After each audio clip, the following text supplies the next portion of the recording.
6. Greetings everybody. The most commonly prescribed end-of-life drugs include acetaminophen, haloperidol, lorazepam, morphine, and prochlorperazine, and atropine, typically found in an emergency kit when a patient is admitted into a hospice facility. Sunday the 12th of June 2022. As per the Mayo Foundation for Medical Education and Research, palliative sedation, PS, is the use of medications to induce decreased or absent awareness in order to relieve otherwise intractable suffering at the end of life. Although uncommon, some patients undergoing aggressive symptom control measures still have severe suffering from underlying disease or therapy-related adverse effects. In these circumstances, use of PS is considered, although the goal is to provide relief in an ethically acceptable way to the patient, family, and healthcare team. Healthcare professionals often voice concerns whether such treatment is necessary or whether such treatment equates to physician-assisted suicide or euthanasia. In this review, we frame clinical scenarios in which PS may be considered, summarize the ethical underpinnings of the practice, and further differentiate PS from other forms of end-of-life care, including withholding and/or withdrawing life-sustaining therapy and physician-assisted suicide and euthanasia. AM equals artificial nutrition and hydration. PS equals palliative sedation. Palliative sedation, PS, refers to the use of medications to induce decreased or absent awareness in order to relieve otherwise intractable suffering at the end of life. The practice of PS has gained attention in the literature during the past 20 years. In 1994, Cherney and Portnoy first offered an algorithm for determining appropriate indications for use of PS. During the late 1990s, several important court cases in the United States brought the issue of PS to the forefront and clarified the legality of the right to palliation at end of life. Studies have shown that PS is effective, with efficacy rates ranging from 71% to 92%, for usually defined as the patient, family, or physician's perceived relief of refractory physical symptoms. In many settings, PS is uncommon, although a recent review revealed considerable variability in the prevalence of PS in the United States and other countries. When PS is used, it is a measure of last resort rather than general care. Although required infrequently, PS is an important palliative tool with which clinicians should be familiar. Selection. Have appropriate patient candidates. Palliative sedation is used at the end of life to relieve an unacceptable degree of suffering that is refractory to other therapies or when other therapies are estimated to be unhelpful in the given time frame. Palliative sedation is used when traditional opioid-based therapies are either inadequate to control suffering or cause unacceptable adverse effects. Often, PS is used to treat delirium, pain, dyspnea, nausea,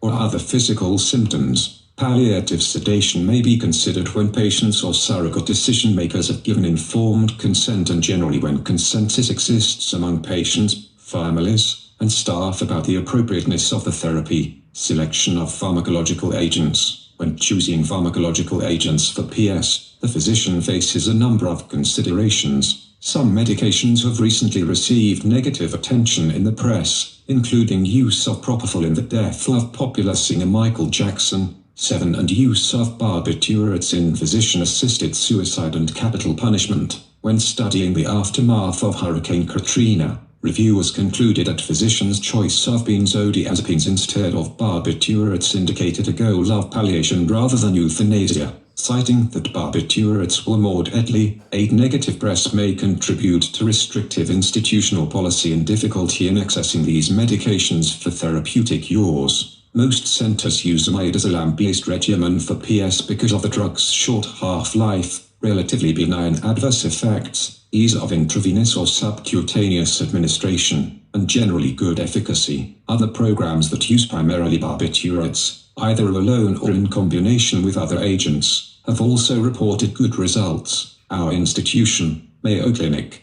Rochester, MN, supports the use of ketamine or propofol in patients whose condition is refractory to opioids and midazolam. Opiates should not be used for the primary purpose of sedation, but rather should be continued adjunctively during PS for analgesic purposes and to prevent opiate withdrawal. Choice of overseeing practitioners. When available, palliative medicine teams should be involved when PS is practiced, given their familiarity with advanced PS therapies, if necessary. Palliative medicine physicians can consider consulting with other experienced colleagues, ethics consultants, and legal departments as needed for consensus when clinical circumstances are unique, i.e., when the patient's family members, or staff disagree about the use of PS. Other disciplines, including chaplaincy, psychiatry, social work, and other organ or disease-specific specialists, may be involved on an as-needed basis. For refractory suffering or concern regarding adverse effects, consulting anesthesiology teams can be considered. However, routine involvement is generally unnecessary. Level of sedation. Clinicians should use the minimal dose of sedatives needed to achieve acceptable relief of suffering. This technique helps minimize the risk of untoward adverse effects and maximize the chance of maintaining interactive capability with family and healthcare professionals during PS. The sedation level should be balanced according to the patient or surrogate's value placed on the effectiveness of symptom relief, perceived benefits of such relief, and the burden of adverse effects, including reduced or absent ability to interact. 1. Continuous versus intermittent sedation. In most other literature, PS refers to continuous sedation until death. However, in some instances, intermittent PS has been used to serve as a respite for a patient, with planned discontinuation of PS at an agreed-on time. Investigators have reported improvement in symptoms with achievement of interactive function afterward. 6. But this practice is less well described than continuous sedation until death. Non-physical suffering. Usually, PS is used to treat physical symptoms, including delirium, dyspnea, and pain. Most commonly, for several studies have reported use of PS for fatigue and malaise. 16. However, whether these symptoms represent existential or physical suffering is debatable. A few studies have directly addressed the use of PS for existential or psychological suffering. 4. Indeed, non-physical suffering is legitimate and needs to be recognized, but this can pose a challenging therapeutic quandary given the difficulty in differentiating between appropriate responses to illness and psychopathologies such as depression. Patients requesting PS for existential suffering represent a small subset of cases, and the issue remains controversial. Ideal practice setting. In many institutions, sedation is confined to intensive care units and operating rooms for purposeful transient unawareness during noxious procedures, and is accompanied by cardiac monitoring. Thus, sedation without cardiac monitoring on general hospital services represents a paradigm shift and may be met with resistance, because intensive care units are specially equipped and attended by highly specialized staff with a goal of preserving life. These rooms are in high demand and should be reserved for the critically ill whose primary goal is survival. Furthermore, the intensive care setting can be hectic and uncomfortable for families. For those who prioritize comfort at the time of inevitable death, intensive care units are generally a suboptimal setting for PS. If, however, goals of care shift from life prolongation to comfort and a short interval to death precludes transfer from the intensive setting, PS can be effectively implemented in this setting. Palliative sedation should be conducted in general care areas or inpatient palliative care or hospice settings, with monitoring of observed levels of comfort and signs of untoward adverse effects. Cardiac monitoring is not helpful for achieving the goals of patients receiving PS and should be avoided, because it adds stress and expense for families and distracts loved ones from attending to the dying patient. Although a variety of parenteral, intravenous or subcutaneous, oral, or rectal medications can be used for PS, not all patients requiring PS are in the inpatient hospital or hospice setting. Palliative sedation can be used in the home setting, and studies have demonstrated promising results using intravenous midazolam infusion protocols safely and effectively in that setting. Although beyond the scope of this review, further research regarding in-home PS is needed.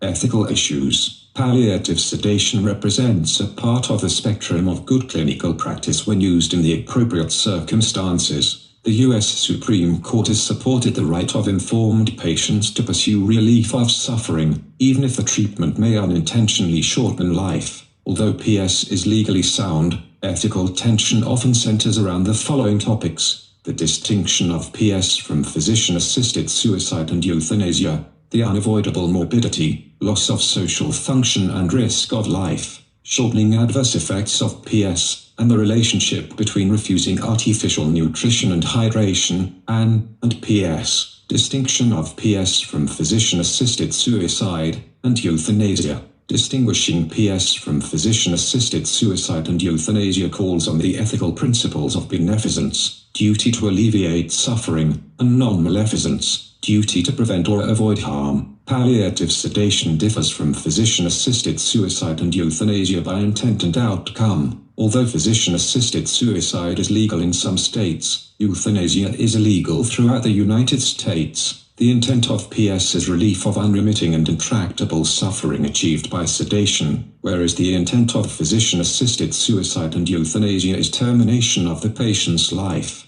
The desired outcome of physician-assisted suicide and euthanasia is patient death. In contrast, the desired outcome of PS is relief of patient suffering through sedation, with the possible risk of hastening death. This practice has been traditionally justified by the doctrine of double effect. See subsequent discussion. However, studies have affirmed that a very small minority of patients sedated at end of life experience life-threatening and untoward adverse effects such as aspiration or respiratory depression. Furthermore, recent prospective and retrospective data suggest that in the overwhelming majority of patients, PS at end of life does not hasten death. Thus, it can be argued that PS does not cause or hasten death. Although the outcome of PS may include death as a product of disease, death is not a criterion for successful PS, whereas in physician-assisted suicide and euthanasia, death is the desired criterion for success. Morbidity of PS and the doctrine of double effect.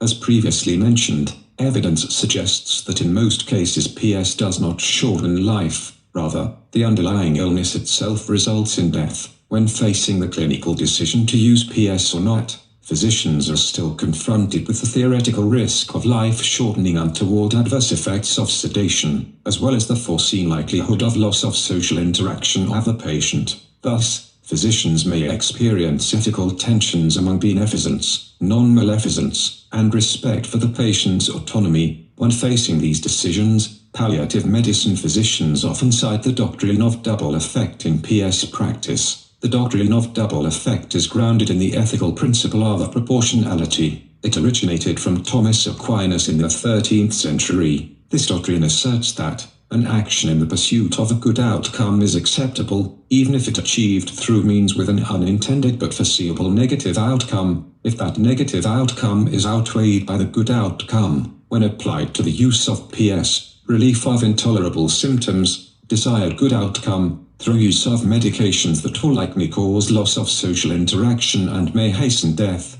unintentional but foreseeable possible consequence, is ethically acceptable, given that certain conditions are met. Those conditions include that the action sedation is morally good or neutral, the undesired outcome, loss of interactional function and potentially hastened death, is not directly intended. The desired effect is not necessarily a direct result of the unintended negative result. In other words, that symptom relief can be achieved without the death of the patient, and that the good effect is proportional to the negative effect. Refusal of enduring PS. Another important ethical tension surfaces with the decision of whether to continue enduring PS. Some may conclude that PS requires administration of AN because the patient cannot eat or drink.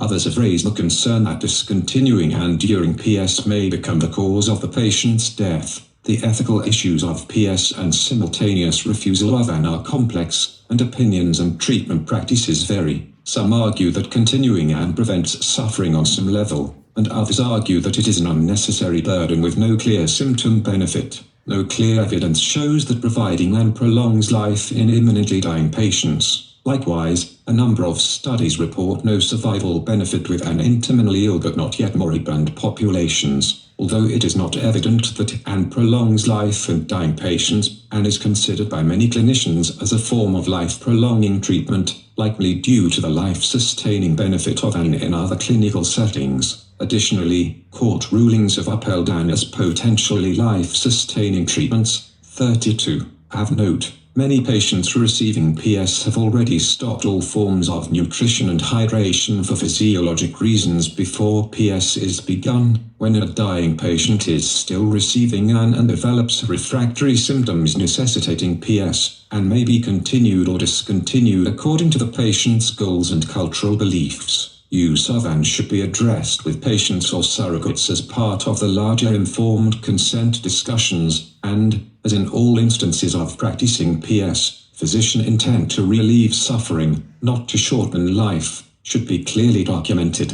Guidelines for addressing these issues have been published. When consensus in the care team or family is lacking, review by a multidisciplinary team including ethics consultation may be appropriate when available. Even if continuing AN clearly prolonged life in the imminently dying, refusal of AN would still have independent ethical validation under the larger issue of refusing life-sustaining treatments. The right of patients to refuse or request withdrawal of life-sustaining treatment has been upheld in U.S. courts, including the Supreme Court. These cases have established that no treatment has unique moral status and that AN are medical treatments, not basic care. Thus, withdrawal or withholding AN is ethically equivalent to refusing any other treatment as long as the patient or surrogate makes an informed choice and intent is removal of a burdensome intervention. Ethical soundness of refusing life-sustaining therapy is based on the principles of non-maleficence and respect for patient autonomy, although the outcome of refusing any life-sustaining treatment may be death from disease. The intent is to remove a treatment that may be causing harm or is perceived by the patient as burdensome and to honor the patient's right to be left alone if desired.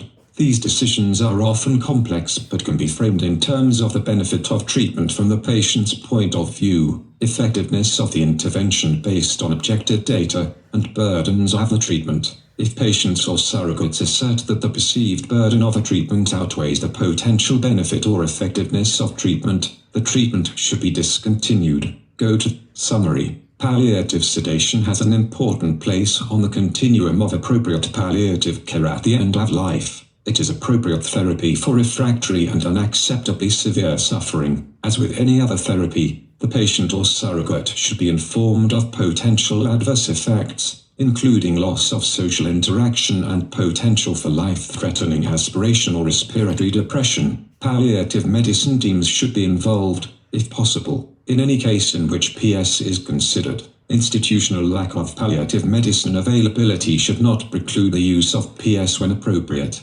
Procedural guidelines have been published elsewhere. At the end of life, patient goals often shift to comfort, and removal of burdens and relief of suffering become paramount. Many physicians are uncomfortable removing life-sustaining therapy or providing comfort-directed medication because of confusion about the ethical soundness of such treatments. In contrast to physician-assisted suicide or euthanasia, withdrawal of or withholding life-sustaining treatment and PS are ethically sound options. We hope that by increasing familiarity with the ethical basis for these practices, this review will encourage their appropriate application. CME questions about palliative sedation. A 61-year-old woman with metastatic breast cancer is hospitalized for dyspnea. She has symptomatic pleural effusions with lung, brain, and bone metastases. The pleural effusions are drained, and morphine initiated at 6 mg per hour resolves her dyspnea and hypoxia. That night the patient clearly shows signs of imminent death and develops agitated terminal delirium, which does not respond to haloperidol and other supportive cares. Her family knows she will die soon and wants her to be comfortable, no matter what. Which one of the following is the next most appropriate step? Continue morphine infusion and titrate up until the patient is sedated and appears comfortable. Start midazolam infusion and discontinue morphine because the patient will no longer need it. Continue scheduled morphine at current dose and start midazolam infusion until the patient no longer appears agitated or distressed. Refuse to use sedation because agitated delirium is not an ethically sound indication. Ask for ethics consultation. A 73-year-old man with a history of ventricular dysrhythmia and an implanted cardioverter defibrillator, ICD, is admitted to the intensive care unit. He has developed sepsis with resultant renal failure and has had a stroke in the setting of disseminated intravascular coagulation. The patient's wife, next of kin, requests that you deactivate the ICD because she is concerned that her husband will experience shocks during the dying process. Other family members agree, but there is no advance directive. Which one of the following is the next most appropriate clinical step? Refuse to comply with ICD deactivation since there is no advance directive. Obtain an ethics consultation to discuss permissibility of ICD deactivation. Call the hospital legal department for advice. Deactivate the ICD in compliance with the family's stated wishes. Refuse to comply because granting the request is akin to euthanasia. A 79-year-old man with widely metastatic colon cancer is admitted to the hospital for intractable nausea and pain, and is found to have a complete bowel obstruction. He is not an operative candidate, and his condition is considered terminal. The patient's pain is well controlled with opiates, and he is convalescent. His surgeon recommends total parenteral nutrition and intravenous fluids, but the patient does not want these started because he suggests such measures would be prolonging the dying process. Which one of the following is the best answer? Obtain a psychiatry consultation to determine if the patient is decision-making capacity or if his judgment is impaired because of suffering and distress. Ask the court to review the case to see if emergency guardianship can be obtained because you have determined that the patient does not have decision-making capacity if he is refusing life sustaining therapy. Ask other family members to convince the patient that his request is morally wrong and attempt to convince him otherwise. Consult the legal department because granting this request is akin to physician-assisted suicide or euthanasia. Ensure that the patient is informed and that he understands the result of not starting on, and, if so, comply with his wish. A 29-year-old woman is admitted with melanoma widely metastatic to the brain and pericardium, and she has several skeletal lesions. A 10 cm tumor is compressing the patient's brachial plexus, causing excruciating pain in her neck, and shoulder. Despite iteration of morphine and switching to other opioids, her pain remains uncontrolled, and she is yelling out in delirium. The patient's condition is not amenable to any surgical or procedural intervention, and she has expressed that she knows she is living on borrowed time. The concept of a midazolam infusion is brought up to sedate the patient for her comfort.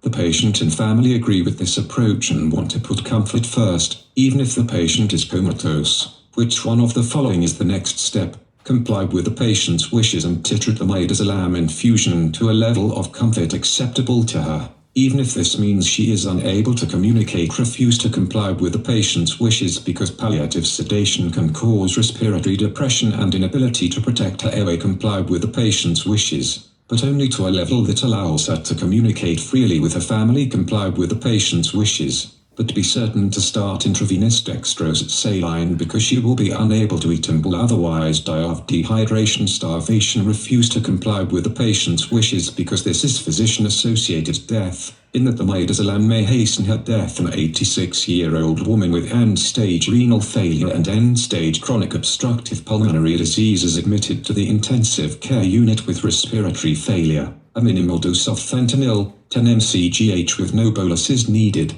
is required to keep the patient sedated and comfortable while she receives mechanical ventilation. Her family thinks the patient would not want to live like this and requests removal of the ventilator and comfort measures to be implemented. All are in agreement with this decision and accept that the patient will die at the hospital. The number one goal of the family is to keep the patient comfortable. To this end, the physician wants to ensure that the patient will not experience any distress. An order for a 20 mg morphine bolus intravenously and midazolam bolus of 20 mg intravenous push is requested at the time of extubation. Which one of the following is true regarding this request? The request is reasonable and appropriate given the situation. This case illustrates the accepted medical practice of withdrawing life sustaining treatment. The doctrine of double effect allows one to use medications that may hasten death if the goal is to promote comfort. The request is unreasonable because the dose of medications is inappropriate.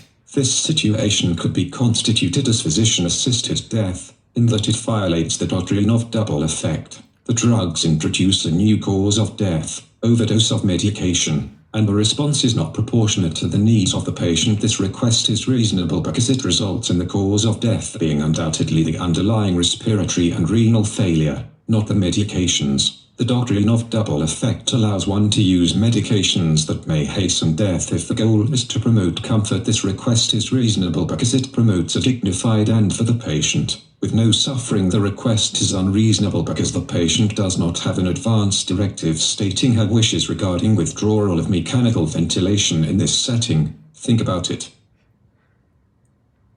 I have been using intravenous high-dose ascorbic acid, vitamin C, for the last 18 months. That's kept me alive. About 18 months ago, the experts at Westmead Public Hospital, Princess Mary Cancer, said to me, if you don't take the chemotherapy, you will be dead in months. Well, I've disproved them. They don't know what they're talking about. 2 weeks ago, I stopped taking morphine because it was not working very well, and that you had to take it continuously, and I could feel me breathing starting to stop. One time I called an ambulance about this, and so I've stopped that and had 2 weeks of medicinal cannabis, THC.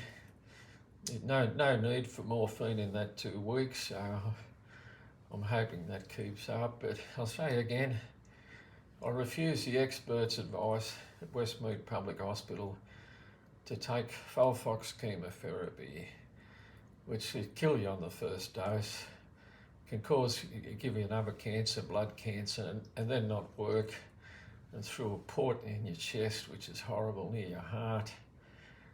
So I refuse that because I've done my research and realise that you're going to die, and you're going to die miserably on all that stuff.